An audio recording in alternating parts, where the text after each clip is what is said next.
Vamos a hablar de un tema muy importante, lo hemos charlado ya en varias oportunidades y en este caso quien va a estar charlando con nosotros es Martín Blättler, es investigador del CONICET, del Instituto Nacional de Limnología, del INALI, del CONICET, porque Martín fue premiado por la Fundación Alexander von Humboldt de Alemania con una beca para a lo largo y a lo ancho de todo el mundo, buscando profesionales, investigadores y científicos que investiguen, por ejemplo, parte de lo que es la contaminación de plásticos. Aquí nosotros tenemos la cuenca del río Paraná, sin ir más lejos, ¿no? Y cómo influye esto en el medio ambiente. Así que lo vamos a saludar y lo vamos a felicitar a Martín de entrada. ¿Cómo andas, Martín? Gracias por tu tiempo y bueno, felicitaciones por este reconocimiento y esta gran oportunidad, me imagino.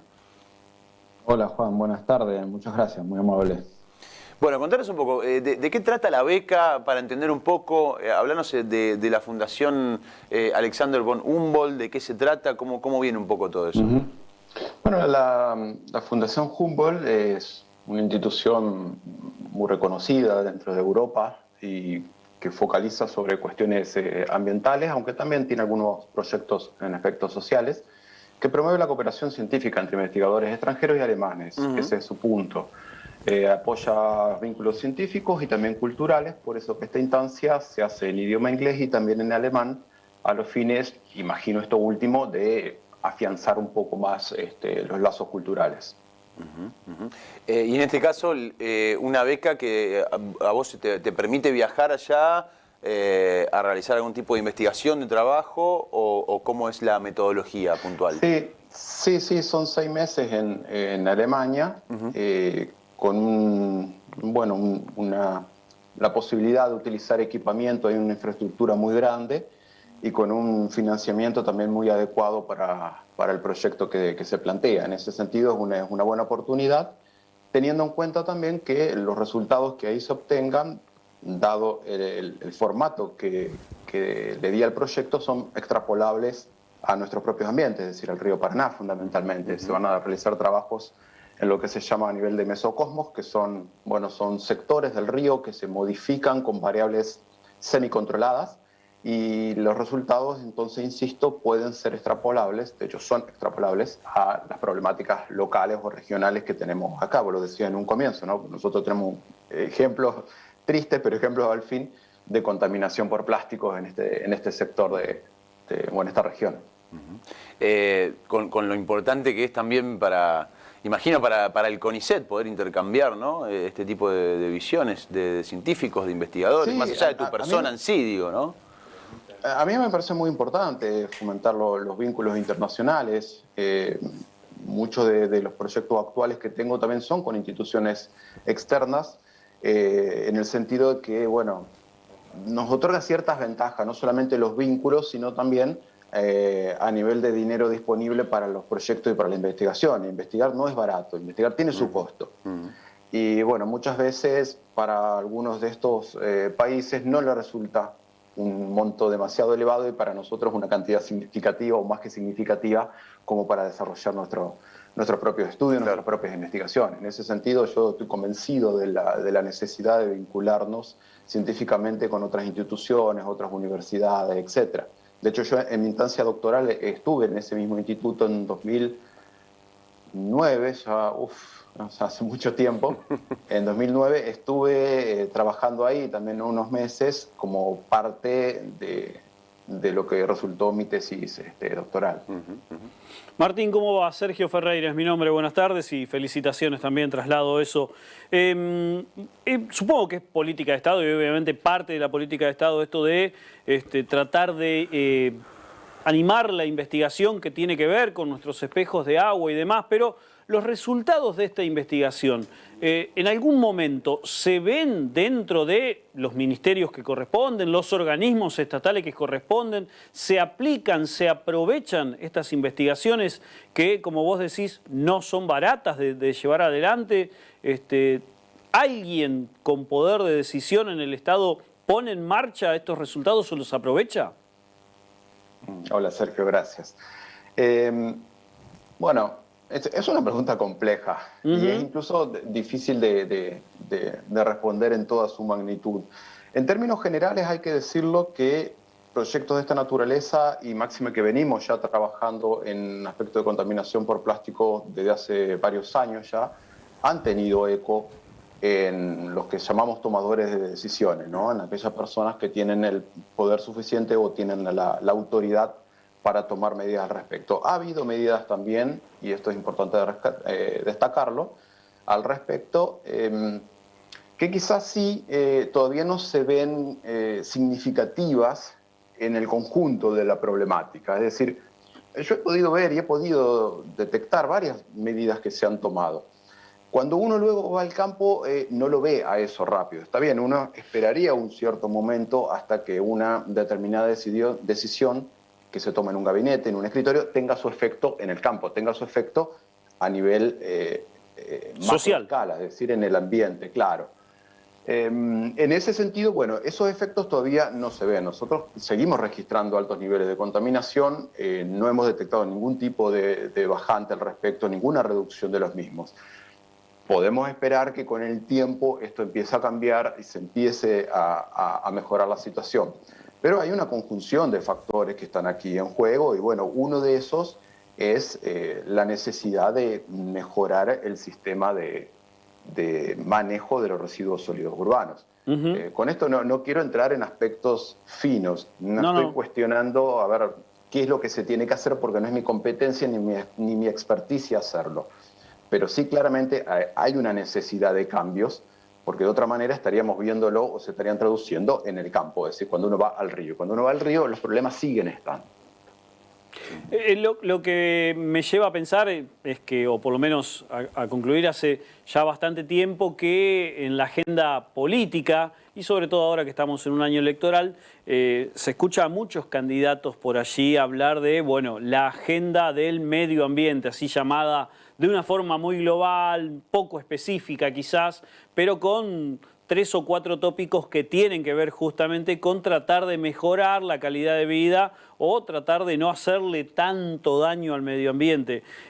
Por eso preguntaba básicamente, ¿este tipo de investigaciones que se llevan adelante deben tener algún resultado? Y sobre todo teniendo en cuenta que en todas las plataformas políticas o estatales ya a esta altura no se concibe que no haya un área determinada y que tenga objetivos netamente medioambientales, me parece. Sí, estoy de acuerdo. Mira, si algo podemos rescatar de esta situación de pandemia, por poner un aspecto al menos positivo, es que mucho se focalizó sobre la ciencia y el rol que tenemos los investigadores. Lo pongo eso como ejemplo, nada más, pero lo traslado a la cuestión concreta del medio ambiente. Algo parecido ocurrió, es decir, cuando uno tiene datos concretos, palpables de los problemas que están y aporta alternativas o soluciones, es cierto que hay una repercusión a nivel político. Es decir, hemos tenido muchos llamados, hemos tenido muchas consultas, hemos tenido muchos meetings con, diría que, bueno, muchos, no voy a decir todo, pero muchos de los partidos políticos o de los partidos predominantes al menos. Pero insisto, ¿cuáles fueron las medidas específicas en que se tradujeron ese tipo de reuniones, ese tipo de instancias?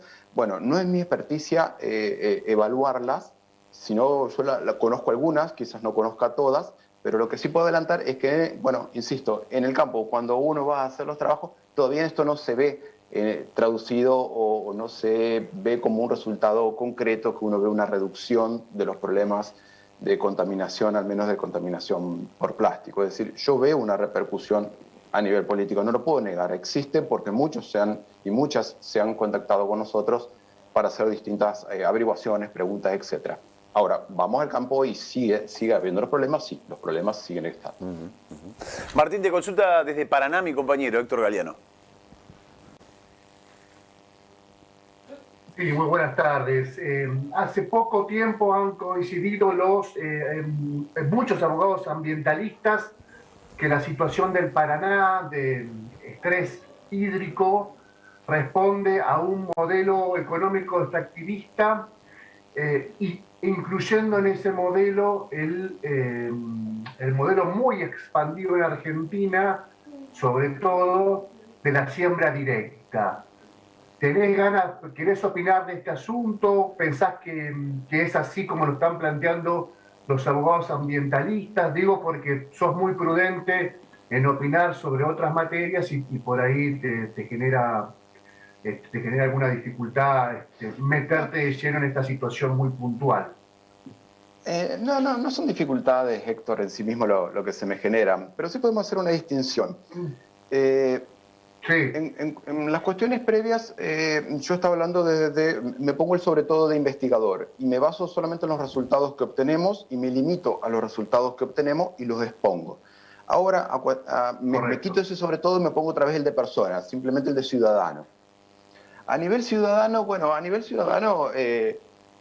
yo lo que veo es que la bajante lo que ha hecho, esta bajante tan pronunciada del río Paraná, lo que hace es manifestar o poner en manifiesto la debilidad, la fragilidad que tiene este ecosistema.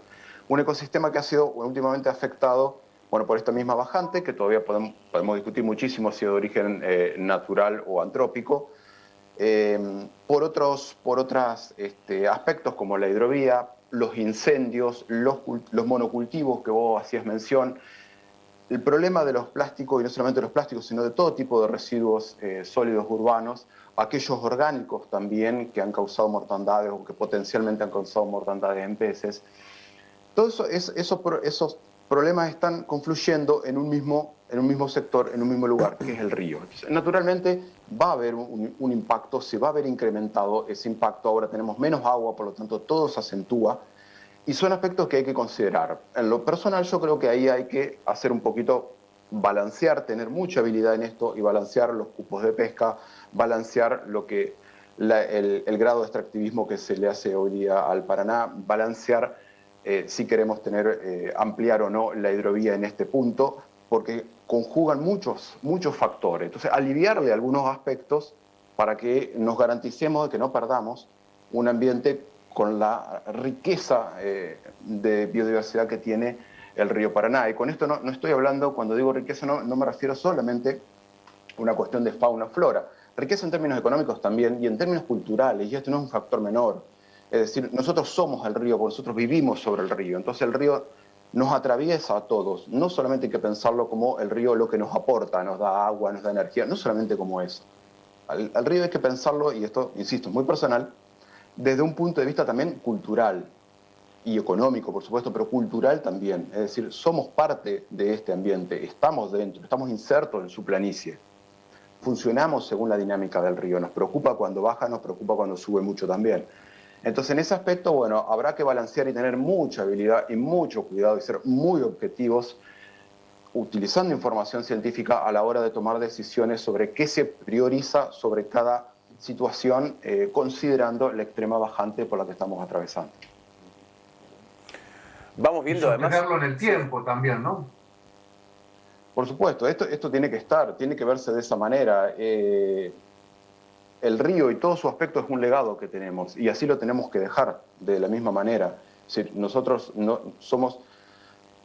atravesamos, si lo vemos al río como un organismo vivo, lo podemos contemplar así desde un punto de vista filosófico o hasta poético, nosotros atravesamos simplemente un puntito en toda su historia. Estamos hablando de un río de milenios. Entonces, en ese sentido tenemos un deber moral. Y no digo de cuidarlo, simplemente de no destruirlo, o de al menos intentar frenar eso y hacer una explotación racional, una explotación que nos permita que eso se continúe en el tiempo. Martín, muchísimas gracias por tu tiempo, muy amable. ¿Cuándo te vas para Alemania? Y en octubre, si los vuelos están abiertos y me lo permiten. Que traiga alfajores, Juaní. Traer alfajores, dice Sergio Ferreira acá. Bueno, cómo no. Va a estar fresquito igual para la época que estoy viajando. Entre tantas otras cosas importantes que vas a traer allá seguramente. Gracias, Martín. Bueno, muy amable. Hasta luego.